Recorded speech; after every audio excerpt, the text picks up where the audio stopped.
नमस्कार दोस्तों, कैसे हैं आप सब लोग। बहुत सर्दी है और सर्दी में अब ये क्या खबर चल रही है, ये कौन सा ऐसा वायरस आ गया है। तो डू वी थिंक कि we need to worry about this virus? Can it be a reason for an pandemic once again after COVID? Is it that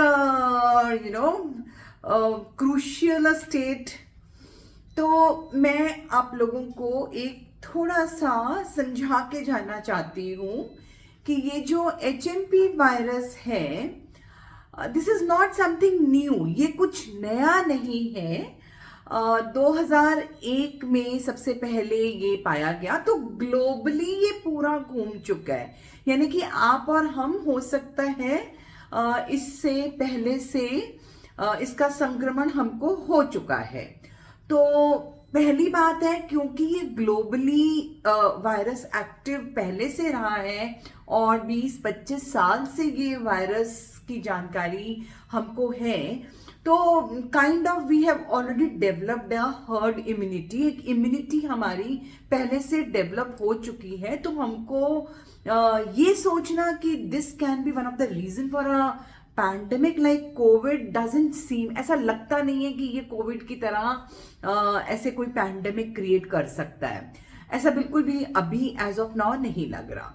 थोड़ा सा डिफरेंस ये है कि कोविड ने अडल्ट्स पे ज्यादा इफेक्ट, ज्यादा इन्फेक्शन देखा गया था, पर इस वायरस से थोड़ा बच्चों में ज्यादा देखा जा रहा है, स्पेशली 5 साल से छोटे बच्चे। इंडिया में अभी तक 7 केसेस रिपोर्ट हुए हैं। 2 केसेस कर्नाटका बैंगलोर से, 2 केसेस तमिलनाडु से, 1 गुजरात अहमदाबाद से और 2 केसेस आज नागपुर से भी रिपोर्ट किए गए हैं, जिसमें कि 8 महीने की बच्ची, 3 महीने का बच्चा, तो like infants have seen to be infected. तो करना क्या है, और देखिए थोड़ा सा इस सर्दी के समय पे बहुत सारे ये वायरल इन्फेक्शंस आ जाते हैं and they remain alive also for a pretty longer, alive से मेरा मतलब है they remain active for a pretty longer period of time, क्योंकि इनको एक इनको एक फर्टाइल ग्राउंड मिलता है टू स्टे अलाइव। सर्दी है ज्यादा तो they can stay alive and they can stay more active. तो ये एक्टिव रहते हैं तो ये हमको इन्फेक्शन कॉज करते हैं।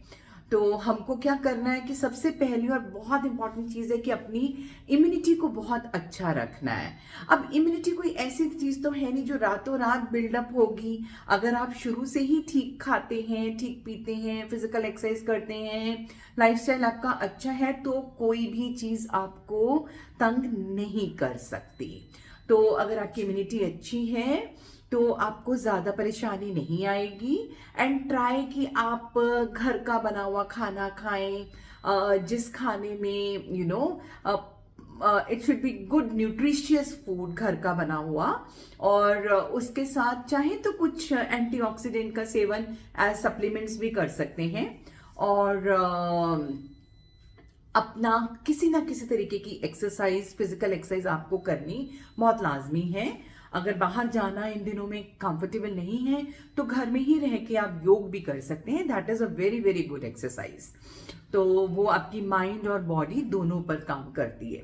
तो पहले तो मन से ये डर हटा दो कि this is gonna harm you या this is gonna create a pandemic. ये मन से डर हटा दो। ये वायरस बहुत कोविड की तरह ड्रैकोनियन नहीं है। It is a little milder form and हाँ, इन्फेक्शन इसमें भी है कि अपर रेस्पिरेटरी इन्फेक्शन है, आपको निमोनिया या ब्रोंकाइटिस भी हो सकता है। तो जैसे छोटे बच्चे हैं, उनकी इम्यूनिटी बहुत अच्छी नहीं होती है, तो दे में डेवलप ब्रोंकाइटिस और निमोनिया यानी कि लंग्स का इन्फेक्शन। या फिर ओल्डर अडल्ट्स हैं जिनकी इम्यूनिटी इज ऑन टॉस, या फिर वो वाले लोग जो पहले से ही इम्यूनो कॉम्प्रोमाइज इंडिविजुअल्स हैं, जैसे कि कोई कैंसर का मरीज है या कोई ऐसे व्यक्ति हैं जो पहले से इम्यूनो सप्रेसेंट ड्रग्स ले रहे हैं। तो ऐसे लोगों में ज्यादा चांसेस हैं इस वाले वायरस से क्रिटिकल होने के। अदरवाइज ऐसा कुछ इसमें नहीं है। It is like any other respiratory virus जो आपको होता है, और आपके सिम्टम्स वही होते हैं कि जैसे कोल्ड हुआ, कफ हुआ, स्नीजिंग हुई, नाक बंद हुआ, बुखार हुआ, हल्की हरारत हुई, सर में दर्द हुई। अगर इन्फेक्शन लोअर रेस्पिरेटरी हो जाता है तो थोड़ा सा शॉर्टनेस ऑफ ब्रेथ हो जाएगा, है ना। और बट इनकेस अगर आप देखते हैं कि आपके ऑक्सीजन लेवल्स गिर रहे हैं या परेशानी या ब्रीदिंग में डिफिकल्टी बहुत ज़्यादा हो रही है, then immediately you need to go to your doctor. आपको हॉस्पिटल जाके अपने डॉक्टर से मिलना बहुत ज़्यादा लाजमी है।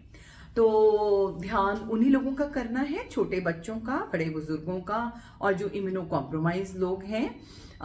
जिन लोगों को कोमॉर्बिडिटीज़ हैं, जैसे कि हाइपरटेंसिव हैं, डायबिटिक हैं, कार्डियक पेशेंट्स हैं, तो अपनी दवाइयों को पूरा जैसे जैसे आपकी रूटीन में दवाइयाँ लेनी होती हैं वैसे आप लेते रहिए।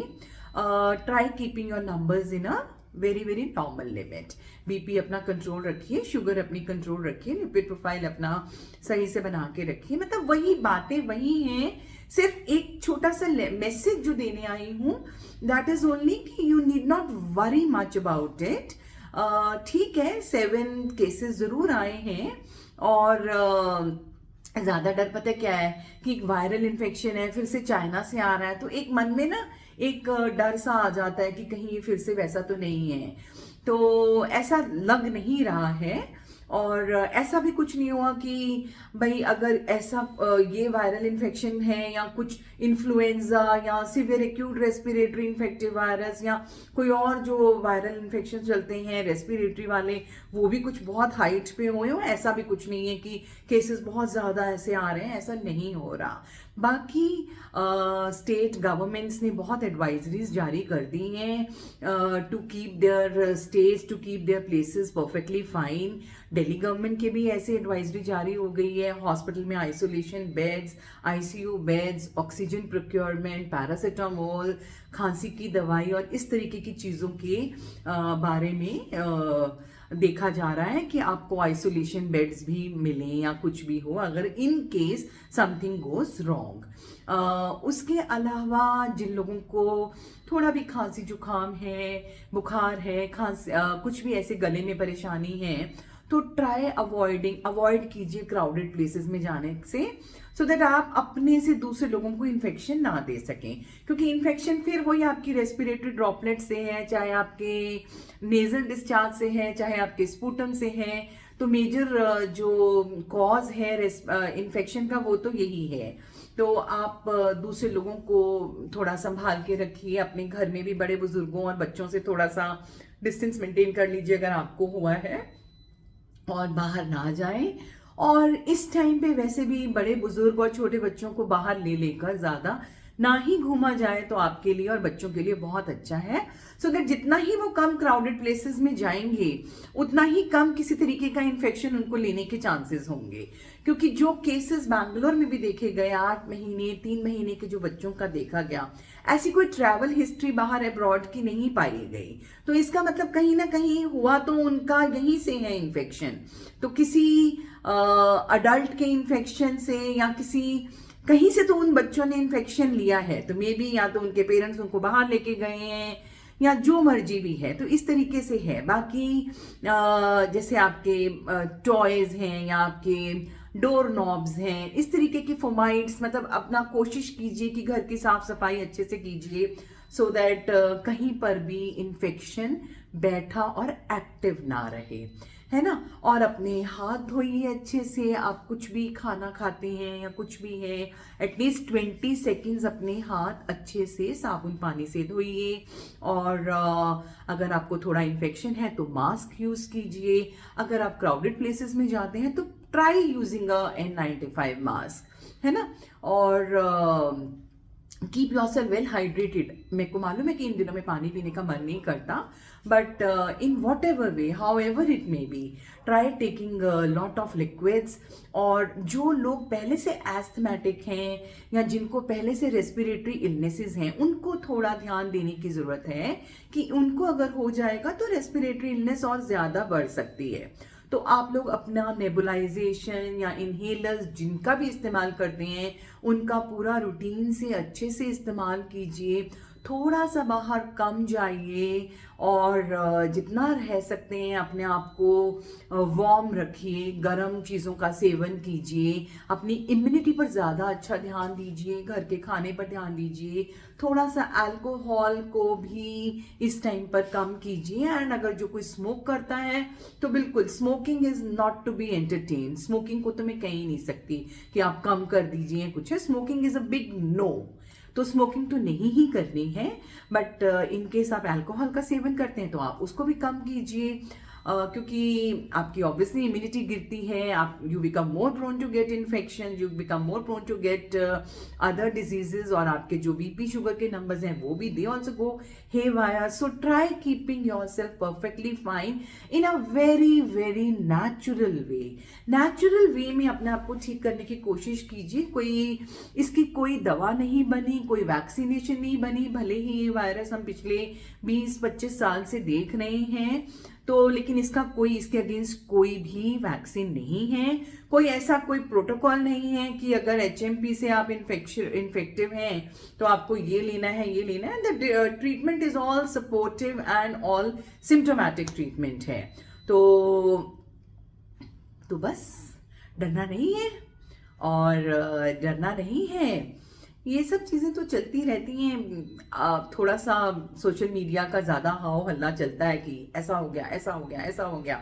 सो just to bring yourself in solace, आप लोगों को सिर्फ एक कंफर्ट लेवल देने के लिए आपकी दोस्त डॉक्टर सीमा शाही आपको सिर्फ ये छोटा सा मैसेज देना चाहती है कि नीड नॉट वरी, और ध्यान रखिए अपना, और everything will be perfectly fine, rather everything is fine.